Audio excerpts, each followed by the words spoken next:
Welcome to A Call to Action, a series presented by Great Eastern Radio and Brattleboro Community Television.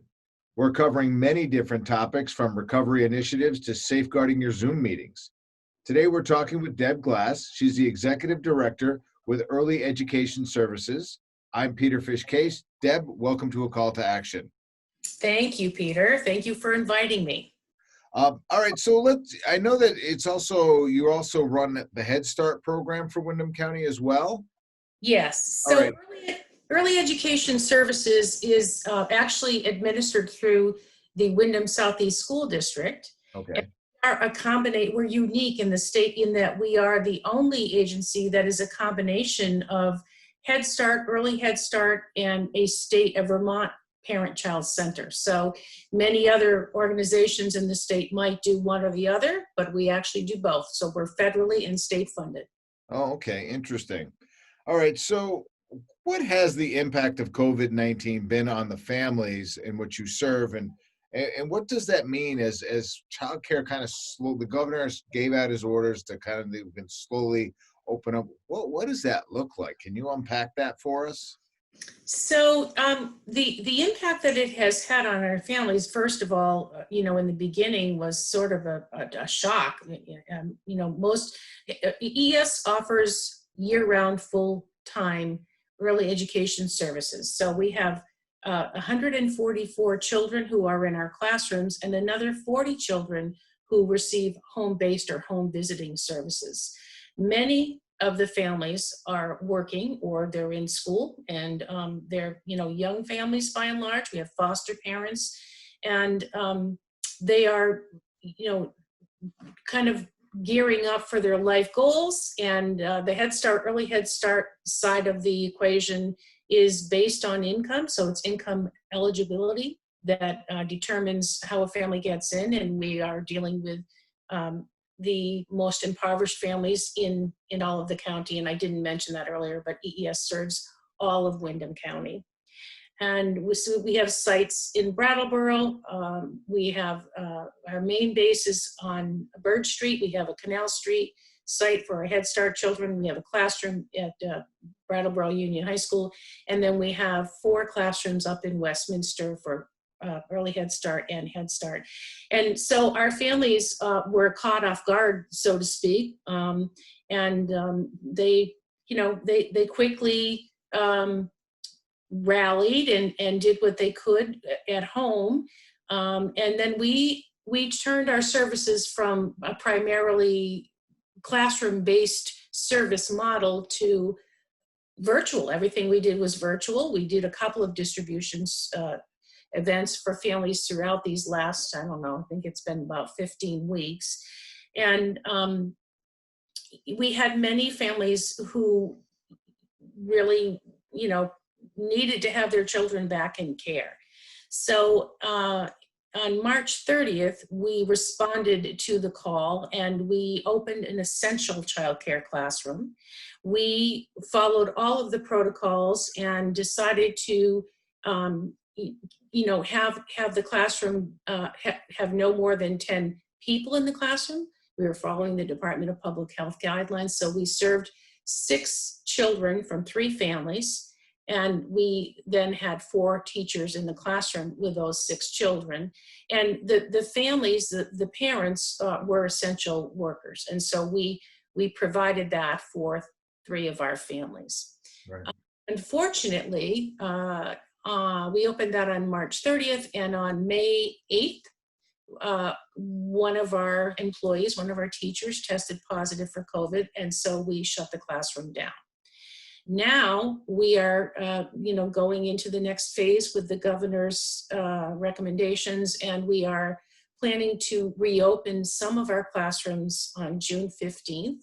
And our parents, we've polled all of our parents. There are many who are ready and eager to have their child back in the classroom, receiving services. And then there are those who are reticent. And so we're starting with what I'm saying is a soft opening on June 15th, and we'll move to a full opening on July 1st. Now, we polled our families again, most recently a couple of days ago, and most of our families, with the exception of 3 or 4, are saying that they're ready to send their child back by July 1st. And the other 3 or 4, just are not quite comfortable with that idea. And so we'll work with them remotely until they're ready to have their child back in our classroom. Yeah, I that's very understandable, and we all have to sort of be patient with that. It's gonna boil down to the confidence that they have. And I know that you did mention that one person, but you actually had 2 people test positive, correct? We did. Our first employee, our first teacher tested positive on Thursday, and we closed that evening. And the following Monday, a second teacher tested positive. And what? So, well, first off, I mean, are they okay now? Are they do because this is going back about a month? So are they? It is going back about a month. The quick answer, the short answer is yes, they're okay. The first teacher who tested positive is back, and because we're doing a lot of our staff meetings and preparations remotely, virtually, both of the affected teachers are participating.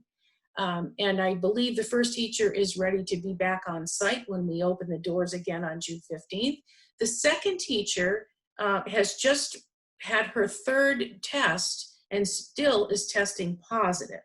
And so technically, I think that means she could still be contagious. And of course, she cannot come back and be interfacing with others until she gets a clean negative test. So we're discovering, we're learning what that all means at this point. I mean, if we're looking for the silver lining, I think that this sort of a thing, knowing that it has touched your organization, kind of prepares you to be a little bit more diligent upon the reopening. I mean, so I don't know if anybody is saying, look, so we know what happened, we know what can happen, so we are, going to be more diligent on following the CDC guidelines and the state guidelines when we reopen. I mean, are you finding that to be the case? Well, I want to just reframe a little bit. We were always diligent, Yeah. and did follow the guidelines and then some.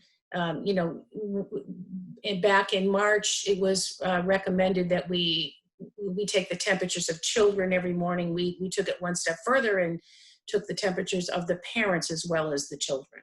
Wow. And we're not more diligent. We are as diligent as we were to begin with.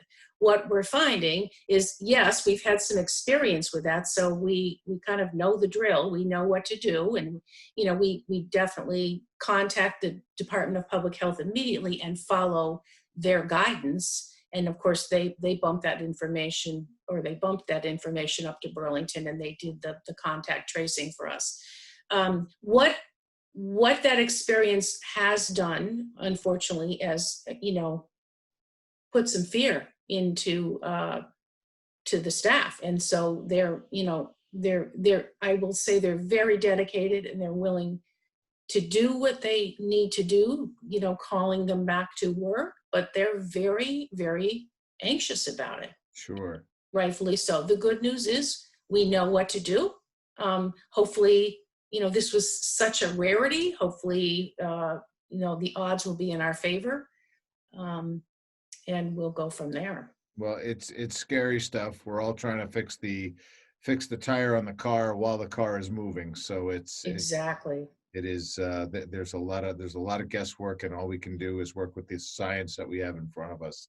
And that science changes daily. I mean, our guidance changes. The recommendations change almost on a daily basis. But and I mean to kind of expand on that thought. I mean, I think that it's such a new thing that they're just discovering new things. So they hurry them get out, and it can be very frustrating for somebody like you who has been diligent and wants to continue to be diligent. So you have to stay on top of it. So the plan that was in place yesterday might not work today. So we have to change it. And exactly.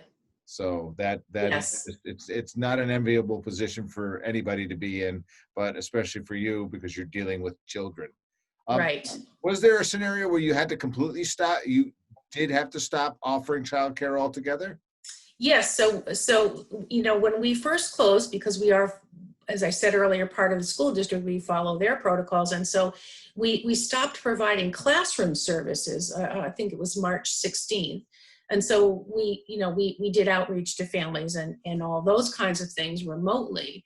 When we opened our essential child care classroom on March 30th, we shut down on May 8th when we discovered that we had a positive case. And we continue to do the remote services for families. And again, now we're opening up a few classrooms next week. And then hopefully we will open all of our classrooms on July 1st. Now, with that being said, there's a caveat. We've lost some teachers in this crazy world who said, no, I think I'm going to exit my career as an early education teacher at this point, or, some teachers were feeling that they had some compromised health issues and that it would be better to retire. So we actually, at this point, do not have enough staff returning to open every one of our classrooms first. Okay. So you're hiring. We're hiring. Yeah, that's unfortunate. So let me touch on this, and then I want to circle back to that issue. In a perfect world, we throw the doors open and everybody comes back in. We've already discussed that that's just not going to happen. That's right. That's just not going to happen. And we're not there. And likely what you're experiencing through your teachers that have left, through your parents that are somewhat reticent about coming in, it boils down to what I like to call consumer confidence. So until that's built back up, how does this impact your organization financially? And have you been able to tap into federal and state dollars to kind of help you get over this hump? That's an excellent question. So on the federal side of things, on the Head Start side of things, because we are providing services, we've never really stopped. We've just shifted our model of delivery. And so they have, at this point, given us permission to continue accessing our funds sort of indefinitely, as long as we are serving all of our families. On the state side of things, we were at first given enough money to continue until the end of May, and that was wonderful.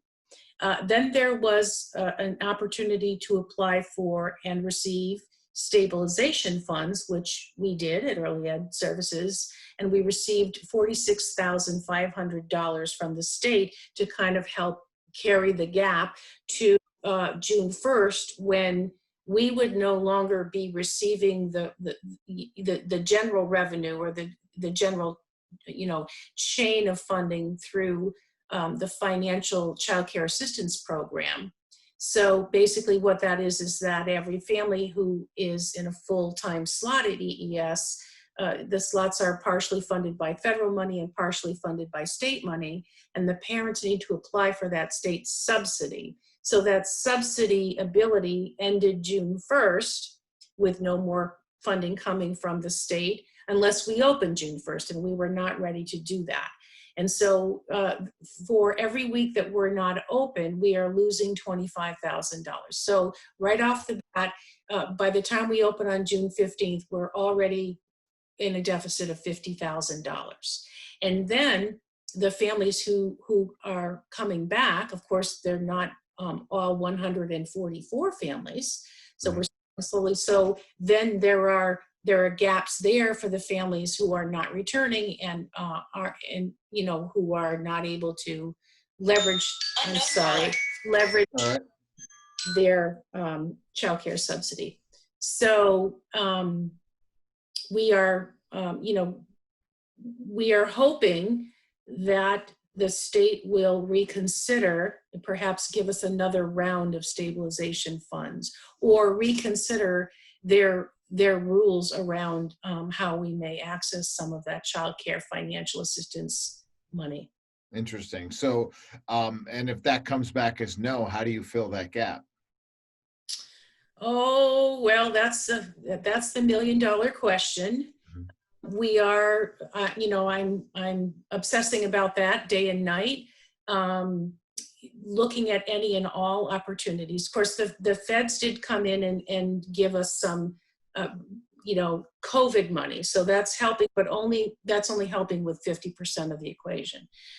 There's a big part of me that's having faith in our legislators in the state. They're asking good questions.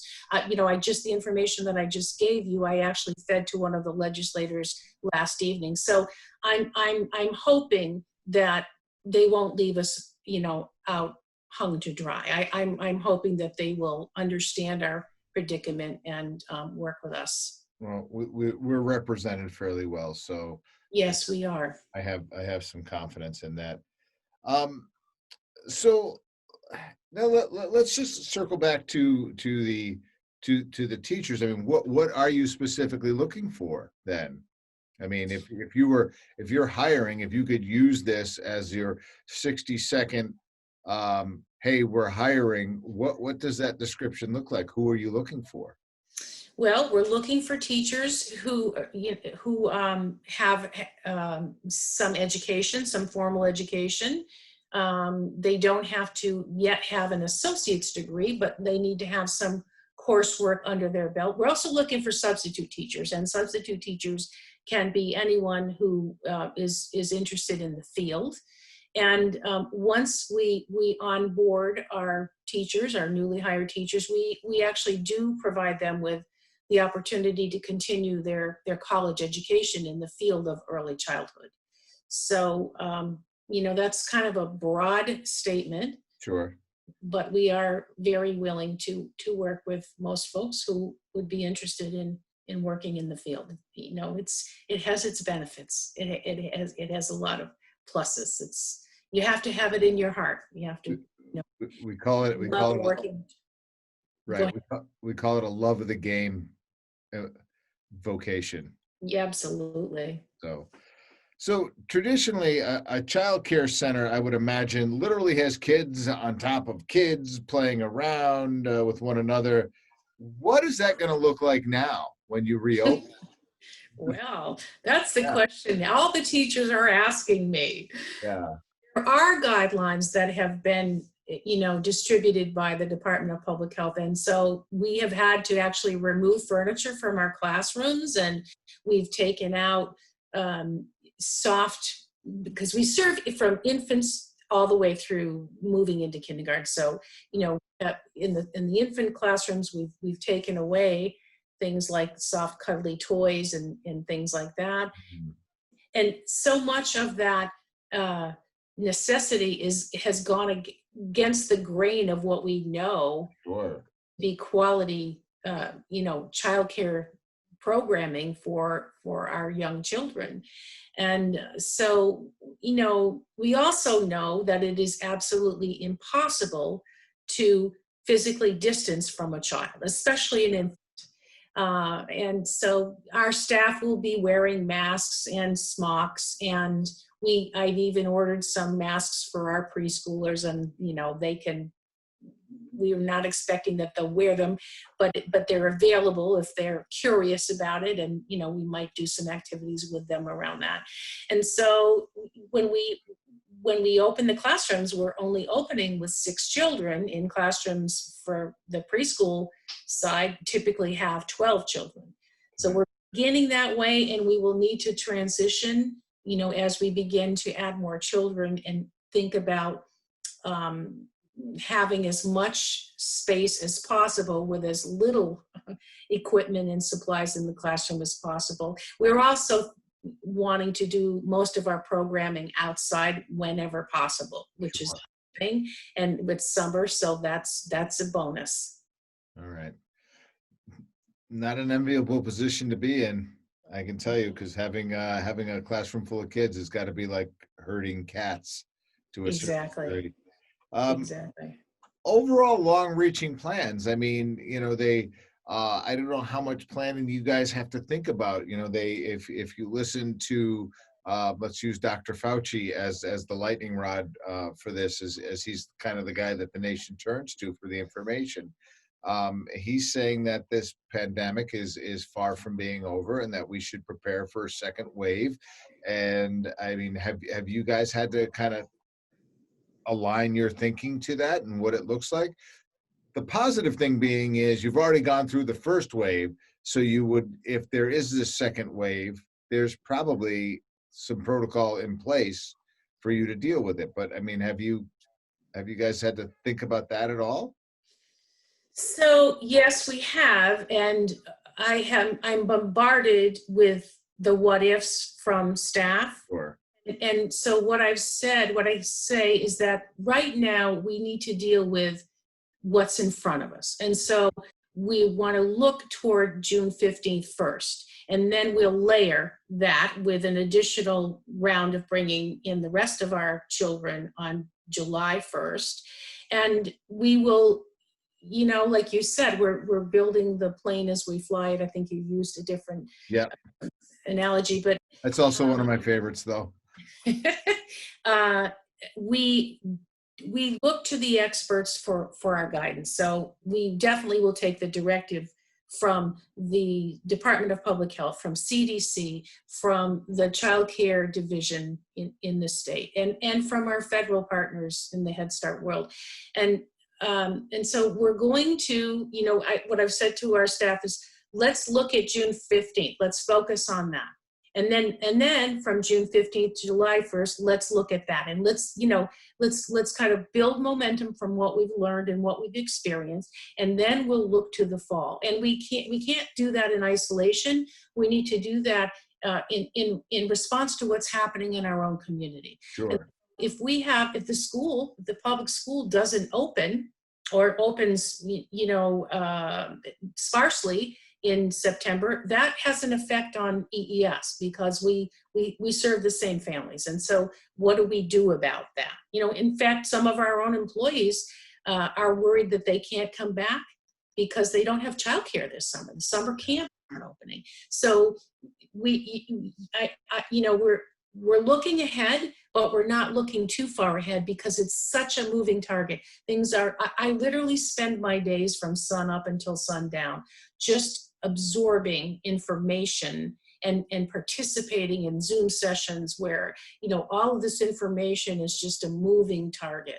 So I don't want to create a lot of angst at this point well, what if, when we know, then we will move to the next level. And what we know is that we've had some experience and we can sort of scaffold, we can build on that. Right. I think that's a fair answer, and I think it's an honest answer, and I think it's the only answer that you can possibly give. So thank you for that. My father always had a saying: don't prepare for a fight that may never come. Yes. So, right. Deb, is there anything that we're leaving on the table that you might want to put out there before we finish up here? Sure. There's one, but I think I squeezed in all of my important thoughts. That's fine. I think what has been said again and again, and I really would be remiss if I didn't say it now, is that, the field of early childhood has, the salaries of the teachers have been dismally the teachers have been dismally underpaid for years. And I've been doing this for 40 years. And certainly we've come a long way in the field. Many, many years ago, it started sort of as cooperative, babysitting. And now the educational requirements of early childhood teachers are, you really need to have a bachelor's degree. All of the push with the information we have with brain research points to the importance of quality early childhood education. A child's brain is 80% developed by the age of 3, so it matters. It matters what those experiences are and what those relationships are for young children for the rest of their lives in a huge way. And so the pay, their salary is not commensurate with what their educational requirements are and what their job expectations are. And when you layer that on top of what we're dealing with right now, which is it's kind of like hazard work, because there is no vaccination out there. So the virus is still floating around And, many of the families that we serve are young families. And I know, because I have two sons myself, young adults, they're not taking this as seriously sometimes as they should. And so the whole physical distancing thing, I'm not sure is being followed the way that I would like to see it be followed. And so that presents a risk that, children can be asymptomatic. They can carry the virus into our setting. And that's basically a situation, a risky situation for our teachers. And what I'm saying is that I hope that in all of this, that they are recognized for the dedication, the commitment, and the quality professionals that they are. And I hope that we finally have our day in the sun, and that our society sees the importance of giving them a salary that's commensurate with their qualifications and their expertise. Deb, well stated, and I agree with you. And hopefully some light gets hopefully that gets under the spotlight a little bit when we get through all this. Yes, I hope so.